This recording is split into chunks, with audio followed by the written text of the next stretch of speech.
জনাবে মুহাম্মদুর রাসূলুল্লাহ সাল্লাল্লাহু আলাইহি ওয়াসাল্লামকে একবার জিজ্ঞেস করা হলো, আইয়ু আহলি বাইতিকা আহাব্বু ইলাইকা। রাসূলকে বলা হলো, আপনার কাছে, আপনার আহলে বায়াতদের মধ্যে আপনার কাছে সবচেয়ে প্রিয় কে? বিশ্বনবী জনাবে মুহাম্মদুর রাসূলুল্লাহ সাল্লাল্লাহু আলাইহি ওয়াসাল্লাম বললেন, ক্বালা আল হাসান ওয়াল হুসাইন।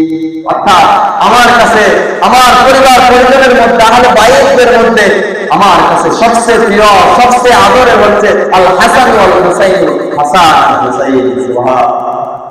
হাদিসের মধ্যে এসেছে হাসান আর হুসাইন ছিলেন বিশ্বনবীর কাছে দুইটি ফুলের কলির মতো। রাসূলের দুইটি ফুল ছিলেন হাসান আর হুসাইন। বিশ্বনবী জনাবে মুহাম্মদুর রাসূলুল্লাহ সাল্লাল্লাহু আলাইহি ওয়াসাল্লাম একবার বের হয়ে হাসান আর হুসাইনকে দেখে বললেন, ফাকালা আল্লাহুম্মা উহিব্বুহুমা ফাআহিব্বুহুমা। হে আল্লাহ, এই হাসান আর হুসাইন এদেরকে আমি ভালোবাসি, এদেরকে আমি নবী ভালোবাসি, অতএব তুমি আল্লাহ ভালোবাসো। শুধু তাই নয়, রাসূল ঘোষণা করে দিয়েছেন হাদিসের মধ্যে, বিশ্বনবী বলেন, যারা আমার হাসান আর হুসাইনকে ভালোবাসবে আমি নবীও তাদেরকে কিয়ামতের ময়দানে ভালোবাসবো। সুবহানাল্লাহ।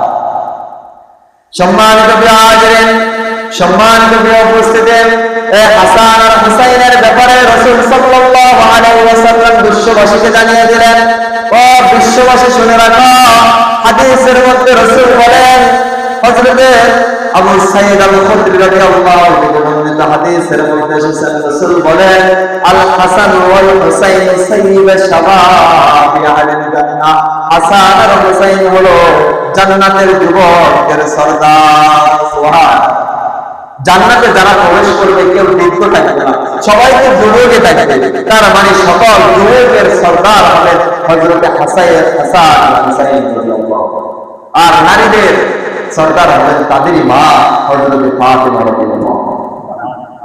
সম্মানিত হাজিরিন, সেই হুসাইন রাদিয়াল্লাহু আনহুকে কারবালার প্রান্তরে জান্নাতের সরদার ইমাম হুসাইনকে কারবালার প্রান্তরে নির্মম